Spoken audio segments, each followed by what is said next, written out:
We've all heard about the need for more diversity in media. It's not a new discussion by any means, and I agree. Maybe now more than ever. The biggest argument I've seen is that people want to see themselves represented.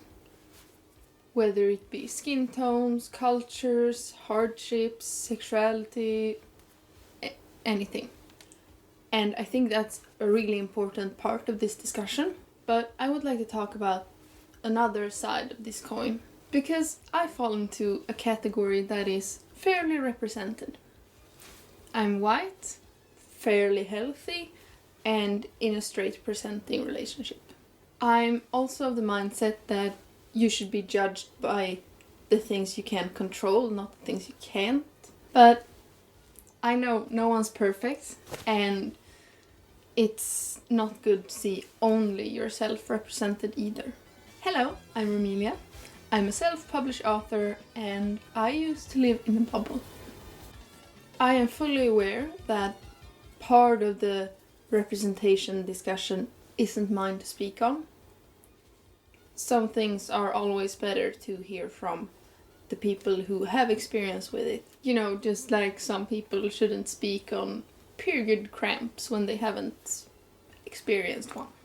But I also believe that there's part of this discussion that isn't talked about enough, and that might help bridge the gap between the I want to see myself represented and I can't relate to anyone who doesn't look like me. And for the record, one of those arguments would make teachers worry about your development and reading comprehension if you were a kid. Especially when I was a kid over here.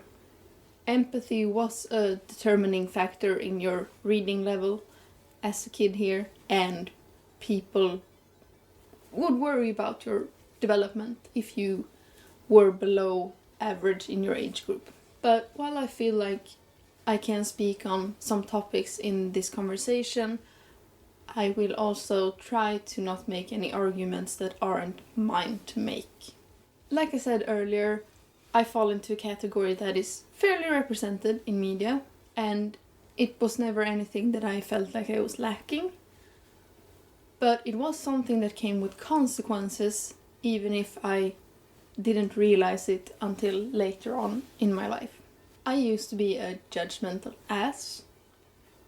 It's not like I actively hated on people who were different from me, but there were some biases that led me to avoid certain kinds of people, both consciously and unconsciously. And you could even say that I was on the verge of both racism and homophobia.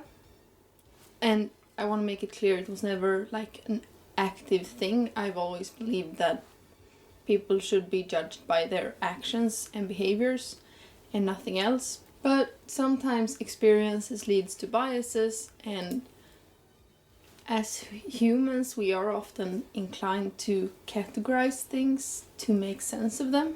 In some cases these were positive biases. Like, I grew up around motorcycles from a very young age, and I still believe that's where you can find some of the most kind and respectful people.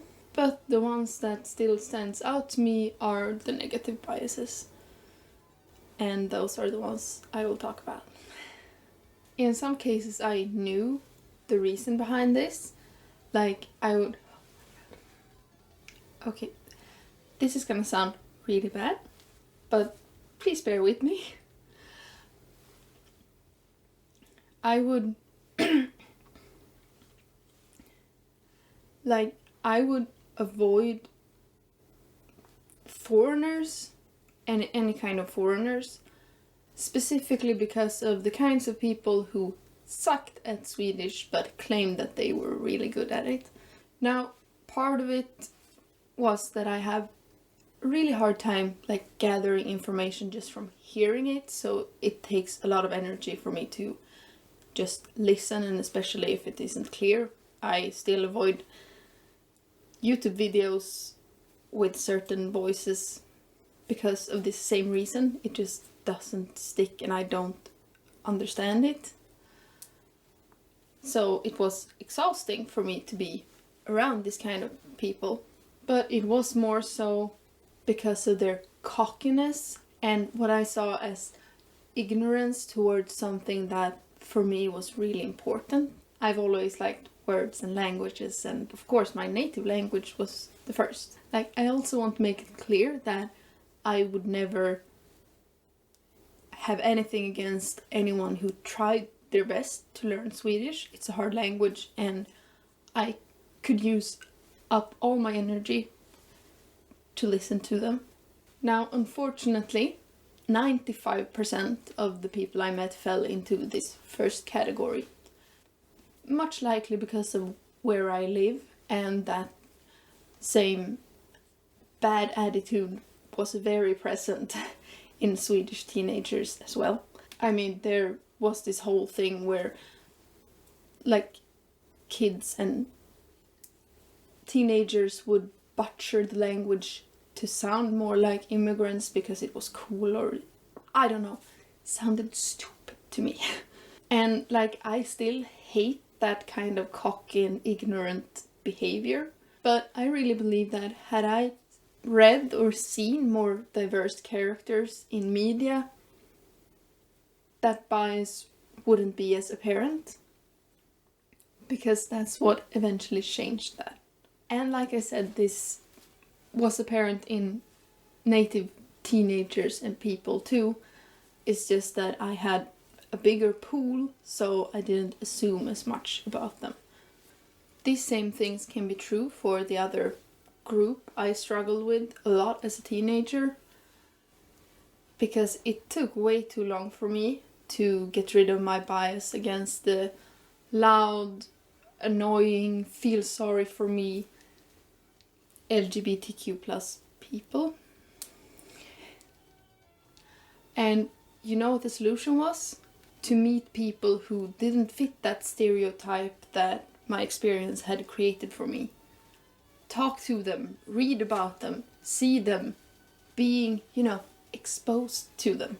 And I strongly believe that this bias is why I couldn't even believe that I would ever be part of the LGBTQ plus community, because I didn't want to, because that was my image. And it wasn't until that bias was gone that I accepted that I actually am. Now, this is not something that I really talk about a lot, mostly because 1, there are better voices for it than me, and 2, I don't think it should matter. Like, if your view of me changes because of my bisexuality, then I don't really want to be around you anyway. But I thought I should mention it, because that's one of the things that I realized when I dropped my bias, that it wasn't really normal to, get turned on by any gender. Now, I strongly believe that more diversity in media would significantly lower different kinds of hate, because people do get biases by their experience, and everyone has experiences that leads to biases, both positive and negative ones. Like, I believe that being able to smooth these biases out by a bigger pool of different people would probably lead to the world being at least a little bit better.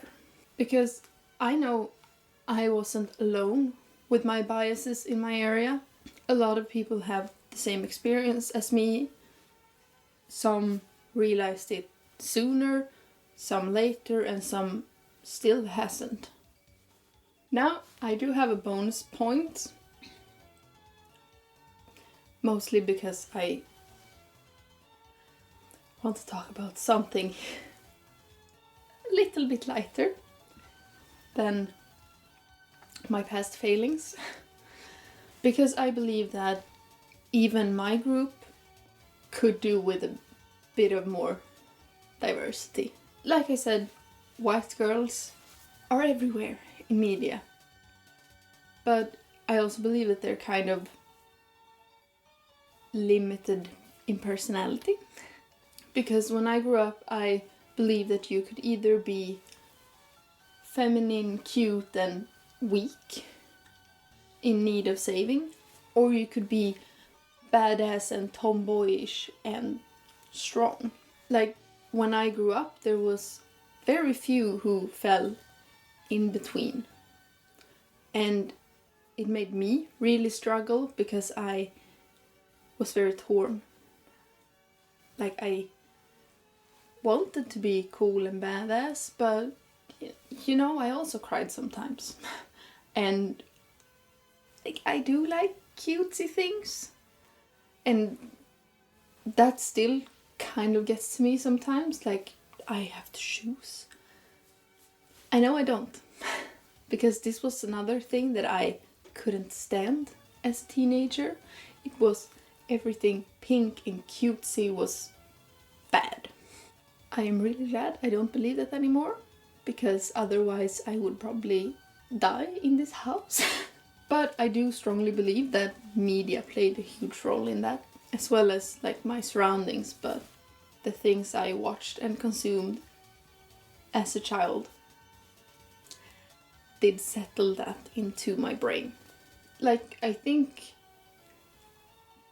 the only female character I could think of who kind of, very strongly kind of fell into a middle ground was Lara Croft, because she was super badass and cool, but she could also be fancy. But she also didn't like being fancy, so that didn't really help. I mean, I also loved Raven from the Teen Titans show, but you know, she also falls into the strong, cool kind of character and not the cutesy one. And while I do absolutely love both of those women, both of those characters, they didn't help me get over that. And like I said, it took years for me to get over that mindset and heal that part of me. But you know what did?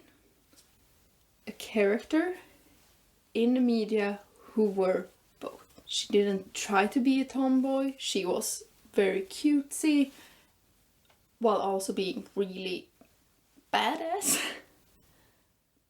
But more importantly, she was badass while also being vulnerable. I really believe that Yoko Littner from Tengen Toppa Gurrelagan was the first character who I saw that was allowed to be both strong and weak. She was the first to be sexy and cute while still having a lot of like tomboyish tendencies. It was like she was the first who told that little girl in me that you can be both. You don't have to choose. You can be cute and cool. But more importantly, it's okay to be vulnerable. You can still be super badass and save the world while crying your eyes out in the shower. One does not take away the other. Now, I could praise this show to the heavens and above, if that wasn't obvious. And Yoko isn't the only female character who doesn't fit these stereotypes. But for me, she was the first and the one who left the strongest impression. I've noticed that the more diversely I read, the more diverse the characters are in personality too. And the more people I get to know from all over the world and place and different kinds of people, the more my own world opens up and the more it shows in my stories. Now, of course, we need more diversity in the real world too. Like, positions of power shouldn't only be granted to white men, and people shouldn't have to live in fear because of who they're attracted to. But media and art has always been places where we can experience new things in a safe environment. Like, movies and books are places we can learn about different things without risking ourselves. Like, you can learn about the world without actually living in danger. So I believe that it would be a really good way to start. It might be like easier for people to handle a little bit at a time. And also, you know, art has always been political in one way or another, and why not use it to make the world a better place?